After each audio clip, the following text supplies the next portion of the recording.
जय जोहार, नमस्कार। दैनिक छत्तीसगढ़ चैनल देख रहे हैं आप और छत्तीसगढ़ प्रदेश की आज की तमाम सभी महत्वपूर्ण बड़ी खबरों की शुरुआत सर्वप्रथम आज की पहली बड़ी खबर के साथ। छत्तीसगढ़ के सरकारी कर्मचारियों के डीए में बढ़ोतरी को लेकर के एक अपडेट आ रहा है। भूपेश सरकार जो है कर्मचारियों को सौगात दे सकती है। दरअसल देखा जाए तो प्रदेश सरकार ने सरकारी कर्मचारियों के डीए में 5% की बढ़ोतरी अक्टूबर 2022 में की थी, जिसके बाद अब उन्हें 33% महंगाई भत्ते का भुगतान किया जा रहा है। जबकि अगर बात करें पड़ोसी राज्यों की तो वहां पर सरकारी कर्मचारियों को 42% का डीए मिल रहा है। वहीं जुलाई में एक बार फिर से डीए में बढ़ोतरी किया जाना प्रस्तावित है। बताया जा रहा है कि सरकार डीए को लेकर काफ़ी गंभीर है और वजह यह है कि कर्मचारियों ने आंदोलन को नोटिस दे रखा है। वहीं दूसरे 4 महीने बाद विधानसभा का चुनाव होना है। ऐसे में सरकार कोई रिस्क लेना नहीं चाह रही है और ऐसे में माना जा रहा है कि 18 तारीख से शुरू होने वाले विधानसभा के मॉनसून सत्र के पहले होने वाली कैबिनेट की बैठक में सरकार इस पर निर्णय ले सकती है और सत्र के दौरान इसकी घोषणा भी की जा सकती है। फिलहाल प्रदेश सरकार एक बार डीए में कितना बढ़ाएगी ये स्पष्ट नहीं हो पाया है, लेकिन माना जा रहा है कि न्यूनतम 5% तक बढ़ोतरी सरकार डीए में कर सकती है। खबर आ रही है कि मंडी में जो है टमाटर की आवक कम हो गई है मौसम की मार की वजह से, और ऐसे में कर्नाटक और आंध्र में भी फसल कम पैदावार हुई है। 100 रुपये प्रति किलो पर रेट जो है जा पहुंचा है और 15 दिन और यहां पर यही रेट आपको मिलने वाला है। दरअसल खबर हो रही है देश भर में टमाटर की कीमतों को लेकर, जहां भाव आसमान छू रहा है। रायपुर समेत पूरे प्रदेश में टमाटर 80 से लेकर 100 रुपये प्रति किलो पर बिक रहा है। अचानक टमाटर इतना महंगा क्यों हो गया, इसको लेकर के पड़ताल की गई तो ये बात सामने आया कि महंगे टमाटर से छत्तीसगढ़ ही नहीं बल्कि पूरे देश को 15 दिन और राहत नहीं मिलने वाली है। कर्नाटक आंध्र प्रदेश के कारोबारियों के मुताबिक 15 से 20 जुलाई से नई फसल आना शुरू होगी और ऐसे में टमाटर के दाम तभी कम होना शुरू होंगे, वह भी धीरे धीरे से। उसके पहले पूरे देश में टमाटर तकरीबन इसी भाव में बिकेगा। टमाटर की खेती करने वाले ने पिछले 3 साल में तगड़ा घाटा झेला है। कर्नाटक ही नहीं बल्कि अधिकांश उत्पादक राज्यों ने भी किसानों ने फसल कम लगाई और ऐसे में छत्तीसगढ़ में ही टमाटर की 17,000 एकड़ की खेती अब 11,000 में ही सिमट चुकी है। मुख्यमंत्री भूपेश बघेल ने शहरी योजनाओं का विस्तार किया। एमएमयू को हरी झंडी दिखाई गई, जबकि मितान योजना में 25 सेवाओं की घर बैठे डिलीवरी अब होने वाली है। अर्बन इंडस्ट्रियल पार्क का भी लोकार्पण हुआ है। दरअसल मुख्यमंत्री भूपेश बघेल ने छत्तीसगढ़ की जनता को कई योजनाओं की सौगात बीते दिन दी। इसमें मोबाइल मेडिकल यूनिट यानी कि एमएमयू की बढ़ती मांग को देखते हुए 30 एमएमयू की हरी झंडी दिखाई गई। इसके अलावा श्रमिक कार्ड सेवाओं सहित कुल मिलाकर 25 सेवाओं की घर बैठे डिलीवरी का लाभ दिलाने के लिए सभी नगर पालिका में मुख्यमंत्री मितान योजना की शुरुआत की गई और इसके अलावा नगरीय क्षेत्रों में अर्बन इंडस्ट्रियल पार्क का भी लोकार्पण हुआ, जिसमें शहरी क्षेत्रों में भी स्टार्टअप उद्यमियों स्व सहायता समूहों को रोजगार के बेहतर अवसर मिलेंगे। कार्यक्रम में मुख्यमंत्री बघेल ने कहा कि अपनी सुंदर संस्कृति और कृषि आधारित मजबूत अर्थव्यवस्था के चलते हमारा छत्तीसगढ़ पूरे देश में विख्यात है। चुनाव से पहले ईवीएम मशीनों की जांच की गई। राजनीतिक पार्टियों ने खुद ही चुन करके ईवीएम को निकाला और मतदान किया। दरअसल विधानसभा चुनाव से पूर्व चुनाव आयोग द्वारा दी गई मशीनों की जांच निरंतर चल रही है। इसकी प्रथम स्तर की जांच लगभग पूर्ण हो गई है, जिसमें गुरुवार को मॉक पोल किया गया और इस दौरान निर्वाचन विभाग के द्वारा 4 राजनीतिक पार्टियों के जनप्रतिनिधियों के द्वारा सामने मॉक पोल किया गया। पार्टियों ने प्रतिनिधियों ने खुद ही मशीनें चुनी और उनमें वोटिंग की। वहीं परिणाम पर सभी ने सहमति जताई, जबकि जांच के दौरान ही 3 बीयू यानी कि बैलेट यूनिट और 1 वीवीपैट मशीन खराब निकल पाई। वहीं अन्य मशीनों की जांच और परिणाम ने सभी पर सहमति जता दी। नियमानुसार चुनाव आयोग द्वारा दी गई कुल मशीनों की जांच के बाद 5% मशीनों पर मॉक पोलिंग की जाती है। वहीं मॉक पोल 135 मशीनों पर किया जाना प्रस्तावित है, जिसमें से 81 में ईवीएम में पोलिंग की जा चुकी है। ऐसे में 81 मशीनों में 2,200 लोगों ने वोट डाला, जबकि अन्य 54 मशीनों में शुक्रवार को मॉक पोलिंग की गई और इसके अलावा भी आने वाले दिनों में मॉक पोलिंग होने वाली है। रायपुर में प्रधानमंत्री नरेंद्र मोदी के स्वागत की तैयारियां जोरों शोरों पर की जा रही हैं। ओम माथुर ने एक बड़ी बैठक ली है जिसमें रमन सिंह ने कहा कि 1.5 लाख लोग सभा में जुटेंगे। दरअसल प्रधानमंत्री नरेंद्र मोदी 7 जुलाई को रायपुर आ सकते हैं, जिसको लेकर तैयारियां अब शुरू की जा रही हैं। प्रदेश भाजपा कार्यालय में हाई लेवल मीटिंग रखी गई और इस बैठक में नरेंद्र मोदी के रायपुर दौरे को लेकर चर्चा हुई। सभा में एक बड़ी भीड़ लाने की जिम्मेदारी स्थानीय नेताओं को दी गई है। बैठक के बाद रमन सिंह ने कहा कि प्रधानमंत्री नरेंद्र मोदी 7 जुलाई को सुबह 9:45 पर रायपुर पहुंचेंगे और यहां एक विकास कार्य के लिए भूमि पूजन और लोकार्पण करेंगे। इसके बाद साइंस कॉलेज ग्राउंड में कार्यकर्ताओं को संबोधित करेंगे। पार्टी के वरिष्ठ नेताओं के साथ, वरिष्ठ लोगों के साथ बैठक करके टारगेट तय किया गया है। इसके अलावा रमन सिंह ने कहा कि प्रधानमंत्री मोदी की जनसभा सिर्फ रायपुर में ही नहीं बल्कि दुर्ग, बिलासपुर, बस्तर और सरगुजा से भी लोग यहां पर आने वाले हैं। तकरीबन 1.5 लाख लोगों के आने की तैयारी की जा रही है। छत्तीसगढ़ में आरक्षण की अनिश्चितताओं के बीच 1 लाख से अधिक विद्यार्थियों की तकनीकी शिक्षा अधर में लटकती नजर आ रही है। छत्तीसगढ़ में आरक्षण की अनिश्चितता की वजह से विद्यार्थियों की तकनीकी शिक्षा फंस रही है। जुलाई में ITI के तकरीबन 72,000 सीटों पर प्रवेश की प्रक्रिया शुरू होनी है, लेकिन आरक्षण को लेकर असमंजस की स्थिति में शासन ने विभाग से मार्गदर्शन मांगा है, जो अब तक नहीं मिल पाया है। वहीं कोर्ट की ओर से निर्देश जारी नहीं होने के चलते भी शासन कुछ कह पाने की स्थिति में नहीं है। ऐसे में पिछले वर्ष की तरह इस वर्ष भी आरक्षण विवाद के चलते प्रवेश प्रक्रिया में देरी हो सकती है। विभागीय अधिकारियों के मुताबिक पिछले दिनों हाई कोर्ट के निर्णय के बाद प्रदेश के विभिन्न शासकीय विभागों में रिक्त पदों पर भर्ती प्रक्रियाएं 58% आरक्षण के आधार पर शुरू किए जाने के गाइडलाइन मिले, लेकिन प्रवेश प्रक्रिया को लेकर कोर्ट की तरफ से अभी भी स्पष्ट गाइडलाइन नहीं मिल पाए हैं। जुलाई में ITI में प्रवेश दिया जाना प्रस्तावित है। खबर है कि टीवी चैनल के माध्यम से अब घर बैठे छात्र पढ़ाई कर सकते हैं। कक्षा 9वीं से लेकर के 12वीं तक के सभी विषयों का प्रसारण टीवी के माध्यम से होने वाला है। छात्र अब अपने पाठ्यक्रमों की पढ़ाई टीवी देखकर भी कर सकते हैं। हालांकि मनोरंजन से उनको दूर रहना पड़ेगा। भारत सरकार के सहयोग से 1 जुलाई से PM E-विद्या नाम से 3 टीवी चैनलों की शुरुआत हो चुकी है और इसके लिए state council of education, research and training यानी SCERT की तरफ से पूरी तैयारी कर ली गई है। इन टीवी चैनलों में कक्षा 9वीं से लेकर कक्षा 12वीं तक के सभी विषयों का प्रसारण सभी माध्यम पर किया जाएगा। वर्तमान में 3 चैनल के माध्यम से प्रसारण शुरू किया गया है। 29 जुलाई 2023 को दिल्ली से प्रधानमंत्री नरेंद्र मोदी और मुख्यमंत्री भूपेश बघेल चैनल की शुरुआत करेंगे।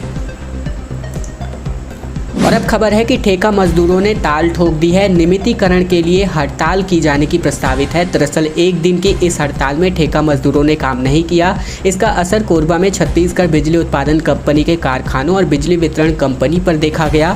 उत्पादन कंपनी में कम मजदूरों से काम चलाया गया, वहीं वितरण कंपनी में कॉल सेंटर पर कर्मचारियों की कमी पड़ गई। लाइन बिछाने के लिए लाइनमैन नहीं पहुंच सके। विद्युत ठेका श्रमिक संघ के प्रदेश संयुक्त महामंत्री दर्शन कुमार रजक के मुताबिक 19 मई को संघ की ओर से 1 दिवसीय धरना प्रदर्शन किया गया था।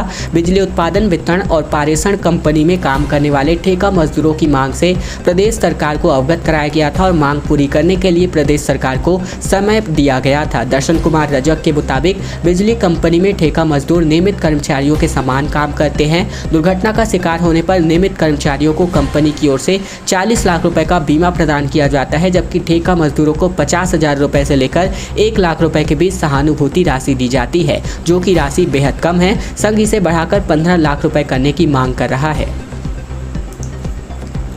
और अब खबर है कि शहरी योजनाओं के विस्तार में की कड़ी में मुख्यमंत्री भूपेश बघेल ने 30 मोबाइल मेडिकल यूनिट को हरी झंडी दिखाई है, जिसका वीडियो भी पहले भी हमने आपको बताया है इस वीडियो के माध्यम से, लेकिन आपको डिटेल में बताते चले कि छत्तीसगढ़ में मुख्यमंत्री भूपेश बघेल ने कई योजनाओं को सौगात दी है। इसमें बढ़ती मांगों को अवगत करते हुए 30 MMU यानी मोबाइल मेडिकल यूनिट को हरी झंडी दिखाई गई।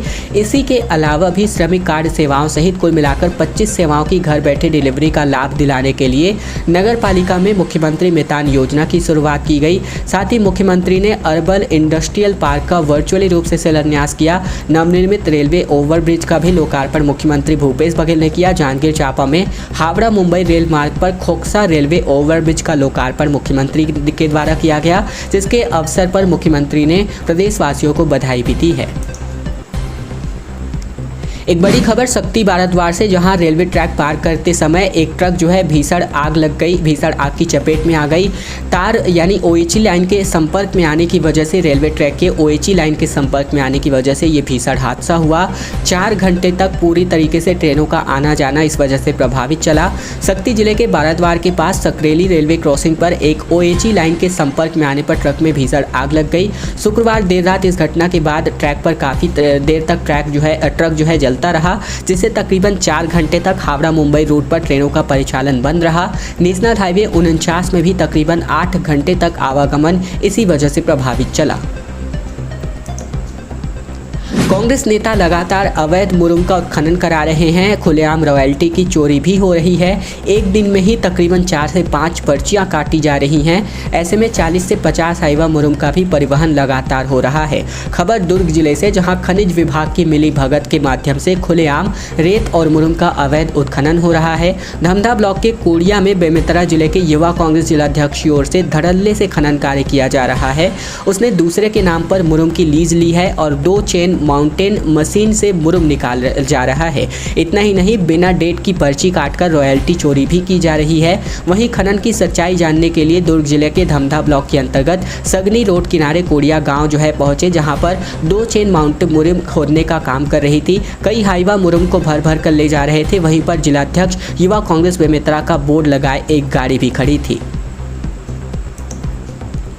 यात्रीगण कृपया ध्यान दें, क्योंकि चांपा सेक्शन से लेकर के नैला यार्ड में आधुनिकीकरण का काम हो रहा है, जिसके चलते बिलासपुर, कोरबा और रायगढ़ मेमू 3 से लेकर 6 जुलाई तक कैंसिल करी जा चुकी है। बिलासपुर रेल मंडल के चांपा सेक्शन के बीच नैला यार्ड का आधुनिकीकरण का काम किया जाएगा। ये काम 3 से 6 जुलाई के बीच प्रस्तावित है, जिसके चलते रेलवे ने बिलासपुर, कोरबा और बिलासपुर रायगढ़ मेमू लोकल को 4 दिनों के लिए कैंसिल कर दिया है। पहले रेलवे ने इन गाड़ियों को 2 से 5 जुलाई तक कैंसिल करने की घोषणा की थी, लेकिन कोरोना काल के बाद से रेलवे ने कोरबा से लेकर गेवरा तक चलने वाली गाड़ियों को बंद कर दिया था, जिसकी वजह से हाल ही में इसको बेहाल किया गया। और ऐसे में जो है बिलासपुर से कोरबा तक चलने वाली मेमू लोकल गेवरा स्टेशन तक ही चलाई जा रही है। राजनाथ सिंह ने कहा कि छत्तीसगढ़ में धर्मांतरण रोकना होगा। बस्तर वीरों की माटी है। ऐसे में आदिवासियों भाइयों के लिए अटल जी ने अलग राज्य बनाया। दरअसल केंद्रीय रक्षा मंत्री राजनाथ सिंह छत्तीसगढ़ के कांकेर में जनसभा को संबोधित करते नजर आए, जहां इस दौरान उन्होंने छत्तीसगढ़ में लगातार धर्मांतरण को लेकर बात कही। बस्तर की माटी वीरों की माटी है। रमन सिंह के 15 साल के कार्यकाल के दौरान छत्तीसगढ़ की तस्वीर बदली है। छत्तीसगढ़ बनाने में सबसे बड़ी वजह थी आदिवासी भाइयों के विकास की यात्रा को आगे बढ़ाना। राजनाथ सिंह ने छत्तीसगढ़ सरकार पर कई तरह के घोटालों का भी आरोप लगाया। प्रधानमंत्री मोदी की तारीफ करते हुए कहा कि पीएम मोदी के नेतृत्व में अब कमजोर भारत नहीं है, ताकतवर भारत है। एक देश प्रधानमंत्री हमारे प्रधानमंत्री के पैर छूते हैं, ये पूरे भारत के लिए सम्मान की बात है। बड़ी खबर बिलासपुर से, जहां 6 इंच बारिश के बावजूद अरपा में 1 फीट तक पानी अभी तक नहीं भर पाया है। 3 दिन पहले यहां से एक पानी भी छोड़ा गया था, फिर भी नदी का आधा हिस्सा पूरी तरीके से सूखा है। हालांकि ये वीडियो कुछ दिन पहले का है। दरअसल बिलासपुर में 22 जून से जिले में रुक रुक कर लगातार बरसात जारी है। अभी हालांकि 2 से 3 दिन के बीच कोई भी बरसात नहीं हुई है, लेकिन अभी तक 6 इंच से अधिक वर्षा हो सकने के बावजूद भी शहर में जिले की जीवन रेखा के नाम से जानी जाने वाली अरपा में अभी तक 1 फीट पानी भी नहीं बह पाया है। नदी का आधा हिस्सा पूरी तरीके से सूखा पड़ा है। यह स्थिति तब की है जब अरपा भैंसाजार परियोजना, जो कि बिलगहना से नदी में 53 क्यूसेक पानी 3 दिन पहले ही छोड़ा जा चुका है, जिसका न्यूज़ कवरेज भी हमने इसी चैनल पर किया है। और इतनी मात्रा में पानी छोड़ने के बाद भी अलर्ट भी किया गया था, परंतु शहर में अरपा में कोई भी बहाव नजर नहीं आ रहा है। प्रशासन के दावे के मुताबिक 30 जून तक शहर में शिवघाट और पचरी घाट बैराज का निर्माण हो जाने के बाद बैराज के अंतिम छोर तक 3 से 4 फीट का जल भराव होता, लेकिन निर्माण कार्य अभी तक पूरा नहीं हो पाया है। जेम्स एंड ज्वेलरी पार्क बनेंगी, जिसकी वजह से 2000 दुकानें बनने के लिए प्रस्तावित हो चुकी है। 10,000 लोगों को रोजगार मिलेगा। दरअसल खबर है कि रायपुर शहर में देश का चौथा जेम्स एंड ज्वेलरी पार्क बनने जा रहा है। हाई कोर्ट ने इसके लिए पंडरी में कृषि उपज मंडी की 10 एकड़ जमीन का रास्ता साफ कर दिया है। यहाँ हीरे और सोने चांदी के लिए 2000 दुकानें बनाई जाएंगी। इससे तकरीबन 10,000 से ज़्यादा लोगों को रोजगार मिलने का अनुमान है। एयर ट्रैफिक और हॉस्पिटैलिटी सेक्टर में भी इससे बड़ा बूम आ सकता है। महानगरों की तर्ज पर पर भी यहाँ भी ज्वेलर्स, कारीगर और डिजाइनर एक छत के नीचे होंगे। खास बात यह है कि इस पार्क में हॉलमार्क सेंटर भी बनेगा। सराफा कारोबारी लंबे वक्त से इसकी डिमांड कर रहे थे। ज्वेलरी पार्क होने की वजह से सबसे बड़ा फायदा तो ये होगा कि कारीगरों के लिए भी यहाँ एक अलग से व्यवस्था की जाएगी। खबर ऑनलाइन सट्टे पर नकेल कसता हुआ बिलासपुर पुलिस नजर आ रहा है। महादेव ऐप के जरिए सट्टा खेलाने वाले तकरीबन 4 आरोपियों की गिरफ्तारी हुई है और 12 करोड़ रुपए ऑनलाइन तरीके से सीज किए गए हैं। हालांकि ये कुछ पैसे ऑफलाइन भी सीज किए गए हैं। छत्तीसगढ़ बिलासपुर में बात करें तो महादेव ऐप के माध्यम से लगातार ऑनलाइन सट्टा खेलाने वाले 4 आरोपियों को पुलिस ने धर दबोचा है। इसके पहले भी दुर्ग पुलिस ने महादेव ऐप पर कार्यवाही की थी। ये सभी आरोपी लोगों से ट्रेडिंग के बहाने खाता लेकर फर्जी बैंक खाते बनाकर दूसरे मोबाइल से लिंक करके ऑनलाइन सट्टा खेलते थे। पुलिस को बैंक के कर्मचारियों से मिली भगत की जानकारी भी मिली है, क्योंकि जब पुलिस की टीम ने 24 ऐसे खातों को खंगाला तो पता चला कि बैंक के कर्मचारी भी इस काम में आरोपियों का साथ दे रहे हैं। हालांकि बैंक के कर्मचारियों की अभी तक गिरफ्तारी नहीं हुई है। अंतिम खबर बिलासपुर से, जहां युवक ने बीच चौक पर ही एक्टिवा को आग के हवाले कर दिया। गाड़ी लेकर के सनकी पहुंचा, फिर पेट्रोल डालकर ही खुद ने उसकी अपनी गाड़ी को आग लगा दिया। बिलासपुर के चौक में खड़ी एक्टिवा में आग लग गई, जिससे गाड़ी जलकर खाक हो गई। बताया जा रहा है कि एक सनकी युवक ने स्कूटी सवार होकर जो सनकी था, स्कूटी में सवार होकर चौक पहुंचा और फिर गाड़ी खड़ी करके उसने उसमें पेट्रोल डालकर आग के हवाले कर दिया। इस घटना के बाद वहां अफरा तफरी की स्थिति हो गई। पुलिस मामले की जांच कर रही है। घटना सिरगिट्टी थाना क्षेत्र की है। वहीं देर शाम एक युवक अपनी एक्टिवा में सवार होकर बन्नाक चौक पहुंचा था। इसके बाद उसने बीच चौक पर एक्टिवा गाड़ी को खड़ी करके उसे आग के हवाले कर दिया। जब लोगों को माजरा समझ नहीं आया तो देखते ही देखते उसने बोतल में रखे पेट्रोल को स्कूटी के ऊपर ही डाल दिया और पूरी तरीके से आग के हवाले कर दिया। खैर दोस्तों, अब खबरों का सिलसिला बस यही तक का था। अगर आपको यह वीडियो पसंद आए तो वीडियो को लाइक करना मत भूलेगा। चैनल पर नए हैं तो चैनल को सब्सक्राइब करना मत भूलेगा, ताकि प्रतिदिन की महत्वपूर्ण खबरें, छत्तीसगढ़ समाचार बिना किसी रुकावट रोजाना हम आप तक पहुंचा सके। चैनल जरूर सब्सक्राइब कीजिएगा।